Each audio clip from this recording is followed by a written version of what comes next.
আপনি কি জানেন এমন একটি কৌশল রয়েছে যে কৌশলটি ফলো করলে আপনি কোনো পরিশ্রম ছাড়াই আপনার উচ্চতা বা হাইট বাড়াতে পারবেন। আমি 100% শিওর এর আগে আপনি কোথাও এই ইউনিক কৌশলটির কথা শুনেননি। কৌশলটিতে আপনাকে যা করতে হবে তা হলো রাতে ঘুমাতে যাওয়ার জন্য বিছানায় শোয়ার পর বাঁ হাতের বুড়ো আঙুল দিয়ে বাঁ পায়ের বুড়ো আঙুলের মাথায় ঘুষুন। একইভাবে ডান হাতের বুড়ো আঙুল দিয়ে ডান পায়ের বুড়ো আঙুলের মাথায় ঘুষুন। এতে করে আপনার ব্রেনে লম্বা হওয়ার জন্য যে হরমোন কাজ করে সেই হরমোন নিঃসৃত হবে আর ধীরে ধীরে আপনার হাইট ইনক্রিজ হবে। এটি খুবই কার্যকরী একটি বৈজ্ঞানিক কৌশল। পার্সোনালি আমি নিজেও এই কৌশলটি অনুসরণ করে অনেক ফল পেয়েছি। আপনি জাস্ট 5 থেকে 7 দিন কৌশলটি ফলো করুন, তারপর আপনার দেহের পার্থক্য নিজেই উপলব্ধি করতে পারবেন।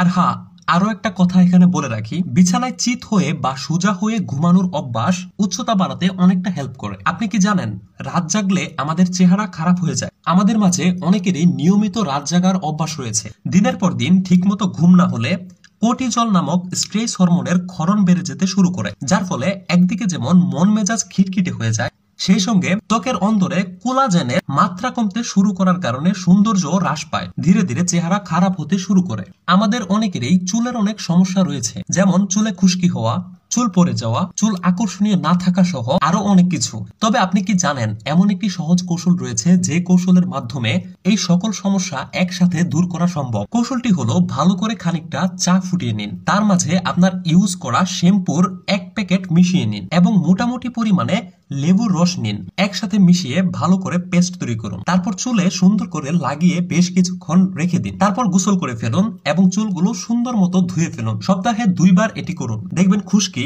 চুল পড়া সহ চুলের সকল রোগ এবং সমস্যা দূর হয়ে যাচ্ছে এবং চুল আগের থেকে আরো বেশি আকর্ষণীয় হয়ে উঠেছে। এই কৌশলটিও খুবই কার্যকরী। এখন এমন একটি সাইকোলজির কৌশল বলবো যা জানার পর আজকে থেকে সারা জীবন এই কৌশলটি আপনার কাজে লাগবে। কৌশলটি হলো, কখনো যদি আপনার জীবনে দুটো সিদ্ধান্তের মধ্যে যে কোনো একটি বেছে নিতে আপনি কনফিউজড হন, অর্থাৎ কোনটা ভালো হবে কোনটা খারাপ হবে এই ব্যাপারে যদি কনফিউজড হন, তাহলে আপনি একটি কয়েন টস করুন। আর কয়েনটা যখন উপরে উঠবে তখন আপনি নোটিস করুন আপনার ব্রেন কোনটা চাইছে, অর্থাৎ আপনার ব্রেন যেটা ভাবছে যে এইটা হলে ভালো হবে, আপনি তখন সেই সিদ্ধান্তটা বেছে নিন। এই কৌশলটি আপনাকে সঠিক সিদ্ধান্ত নিতে হেল্প করবে। এরকমটা কি কখনো হয়েছে যে আপনি কোনো জিনিস আনতে রান্নাঘরে গিয়েছেন এবং রান্নাঘরে গিয়ে আপনি ভুলে গেছেন সেই জিনিসটা কি এবং কিছুতেই মনে করতে পারছেন না? এটি হচ্ছে শর্ট টাইম মেমোরি লস। এটি প্রায় সবার সাথেই হয়ে থাকে। এরকম সময়ে যা করবেন তা হলো উল্টো দিকে হাঁটা শুরু করুন এবং আপনি ঠিক যেই জায়গা থেকে রান্না করে এসেছিলেন জিনিসটি নিতে সেই জায়গা পর্যন্ত যান। দেখবেন জিনিসটির কথা আপনার মনে হয়ে গিয়েছে। আশা করি এই ভিডিওটি থেকে আপনি অনেকটাই উপকৃত হয়েছেন। ভিডিওটি বানাতে আমারও খুব কষ্ট হয়েছে এবং আপনি ভিডিওটি শেষ পর্যন্ত যেহেতু চলে এসেছেন, তাই কৃতজ্ঞতা হিসেবে অবশ্যই ভিডিওটিতে লাইক অথবা রিয়েক্ট দিয়ে যাবেন। এরকম প্রয়োজনীয় ভিডিওগুলো মিস না করতে অবশ্যই পেজটি ফলো করে রাখুন। ধন্যবাদ।